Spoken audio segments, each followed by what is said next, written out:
Assalamualaikum warahmatullahi wabarakatuh. Alhamdulillahirabbil alamin. Wabihi nasta'in wa ala umurid dunya waddin.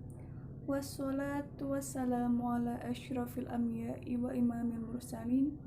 Sayyidina wa maulana Muhammadin wa ala alihi wa sahbihi ajmain, amma ba'du.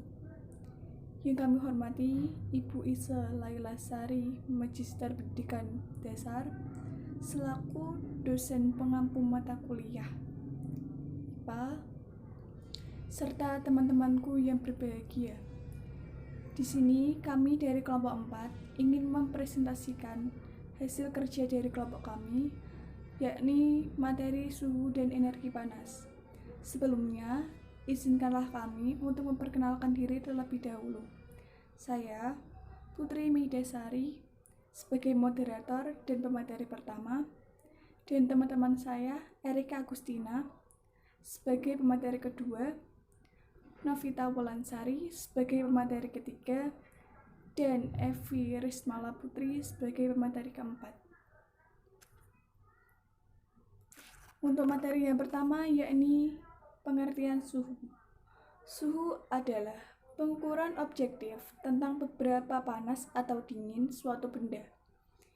Biasa diukur dengan termometer atau kalorimeter.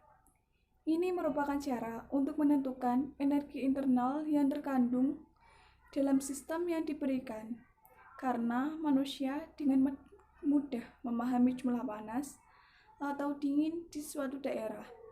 Dapat dipahami bahwa suhu adalah filter realitas. Pengertian suhu menurut para ahli. Yang pertama yaitu menurut Insinyur Rasito tahun 2008. Suhu ialah suatu ukuran dingin atau panasnya keadaan atau sesuatu lainnya.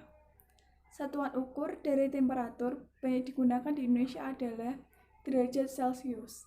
Sedangkan untuk ukuran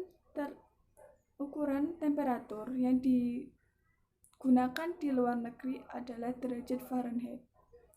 Kemudian pengertian yang kedua yakni menurut Nurdin Rianto tahun 2009.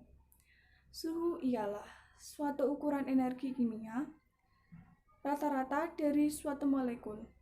Apabila temperatur tinggi, maka energi kinetik rata-rata akan besar. Materi selanjutnya yakni proses fisik dipengaruhi oleh suhu. Proses fisik yang dipengaruhi oleh suhu yang pertama yakni sifat fisik bahan termasuk fase padat, cair, gas, atau plasma, kepadatan, kelarutan, tekanan uap, konduktivitas listrik. Suatu benda dapat dikatakan padat apabila berada di bawah suhu beku. Contohnya yaitu karbon. Kemudian benda cair. Benda dapat dikatakan cair apabila suhunya di atas suhu beku, namun di bawah suhu didih. Contohnya yakni air, alkohol, dan lain sebagainya. Kemudian suhu dapat dikatakan gas apabila berada di atas suhu didih. Contohnya yakni gas, karbon dioksida, karbon monoksida, hidrogen, dan lain sebagainya. Kemudian plasma adalah gas tapi bukan gas biasa sejenis dengan oksigen, karbon dioksida, dan lainnya. Gas ini biasanya terbentuk di planet lain atau bukan berasal dari bumi. Namun, gas ini dapat terbentuk di bumi dengan adanya faktor alam. Contohnya yakni bintang, kemudian pada lampu neon, timbulnya petir, jejak panas atau panas dari pesawat yang terbang di langit. Kemudian api dari gunung berapi, dan masih banyak lagi. Kemudian yang kedua, tingkat dan sejauh radiasi internal yang dipancarkan dari permukaan suatu benda. Ini merupakan radiasi internal yang dipancarkan dari suatu benda dan benda tersebut dapat menghasilkan suhu.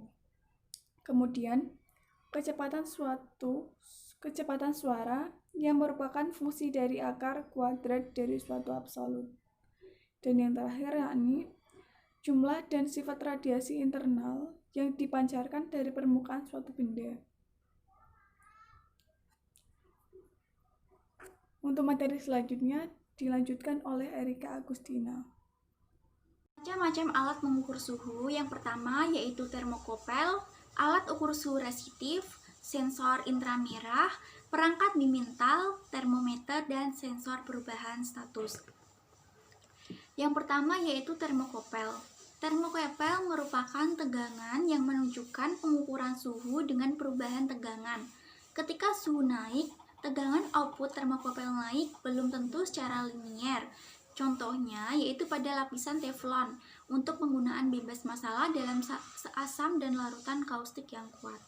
Yang kedua yaitu alat ukur suhu resistif. Alat ukur suhu resistif ini menggunakan tegangan seperti halnya termokopel. Alat ini memanfaatkan karakteristik lain dari materi yang berubah dengan suhu ketahanannya. Yang ketiga yaitu sensor inframerah. Sensor inframerah adalah sensor yang tanpa kontak langsung. Sebagai contohnya yaitu memegang sensor inframerah ke bagian dalam meja tanpa kontak. Sensor akan memberitahu Anda suhu meja berdasarkan radiasi mungkin 68 Fahrenheit pada suhu kamar normal. Yang keempat yaitu perangkat bimintal. Perangkat bimintal yaitu ekspansi logam ketika dimanaskan.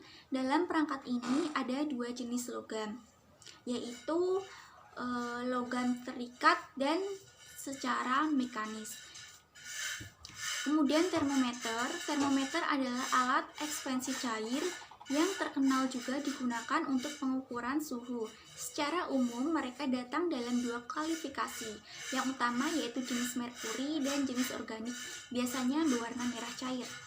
Yang keempat yaitu sensor perubahan status. Sensor perubahan status yaitu suatu material yang disebabkan oleh perubahan suhu, seperti perubahan dari es menjadi cair dan kemudian menjadi uap. Perangkat yang tersedia secara komersial dari jenis ini adalah dalam bentuk label, plat, krayon, dan lak. Ada beberapa gambar tentang alat pengukur suhu. Yang pertama yaitu termokopel, yang kedua yaitu alat ukur suhu resistif, yang ketiga yaitu sensor inframerah, yang keempat yaitu perangkat bimintal, yang kelima yaitu termometer, yang keenam yaitu sensor perubahan status. Selanjutnya saya akan menjelaskan tentang macam-macam suhu. Secara garis besar kita dapat mengelompokkan benda berdasarkan suhunya ada dua, yaitu suhu panas dan suhu dingin. Suhu panas dalam termodinamika, panas adalah energi yang dipindahkan ke sistem dinamika. Mekanisme tersebut meliputi konduksi melalui kontak langsung dengan benda atau yang tidak bergerak, atau melalui dinding ataupun penghalang yang tidak tembus oleh materi radiasi. Benda panas misalnya air mendidih, panci aluminium yang dipanaskan. Selanjutnya suhu dingin. Suhu dingin merujuk pada kondisi yang relatif rendah atau kondisi rendah dari normal pada statik termodinamika yang juga dikenal sebagai dingin. Benda dingin yang sering kita jumpai ialah es krim ataupun es batu. Pengertian energi panas disebut juga dengan kalor. Energi adalah kemampuan untuk melakukan kerja atau usaha. Tiap makhluk hidup membutuhkan energi dari sumber makanan seperti rumput, daging, dan lain-lain. Sumber energi panas ialah panas matahari, kompor, lilin, bohlam yang dipanaskan, ataupun kedua tangan yang saling digosokkan. Alat yang digunakan ialah termodinameter dengan satuan seperti Celsius, Fahrenheit, Kelvin, ataupun Reaumur. Baik, saya akan melanjutkan materi dari teman-teman saya, yaitu perpindahan panas. Perpindahan panas adalah konduksi perantara zat padat. Contoh, besi yang dipanaskan. Dalam peristiwa tersebut, ada yang disebut konduktor, adalah benda-benda yang mudah menghantarkan panas, sedangkan isolator adalah benda-benda yang suka menghantarkan panas. Lanjut, konveksi. Konveksi adalah perpindahan panas dengan perantara zat cair. Contoh, memasak air lama-kelamaan akan mendidih. Selanjutnya yaitu radiasi adalah peristiwa perpindahan tanpa zat perantara. Contoh, panas matahari sampai ke bumi. Manfaat energi dan panas. Manfaat energi panas. 1. Mengeringkan baju. 2. Panas setrika dapat merapikan baju. 3. Panas matahari sebagai sumber energi listrik yaitu panel surya. Yang terakhir yaitu panas vs suhu. Suhu berbeda dengan panas. Meskipun kedua konsep tersebut saling terkait, suhu adalah ukuran energi internal suatu sistem. Sedangkan panas adalah ukuran bagaimana energi ditransfer dari satu sistem atau ke tubuh ke yang lain, atau bagaimana bagaimana suhu dalam satu sistem dinaikkan atau diturunkan oleh interaksi dengan yang lain. Sekian, terima kasih. Sekian presentasi dari kelompok kami. Apabila terdapat kesalahan, mohon dimaafkan.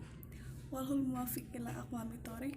Wassalamualaikum warahmatullahi wabarakatuh.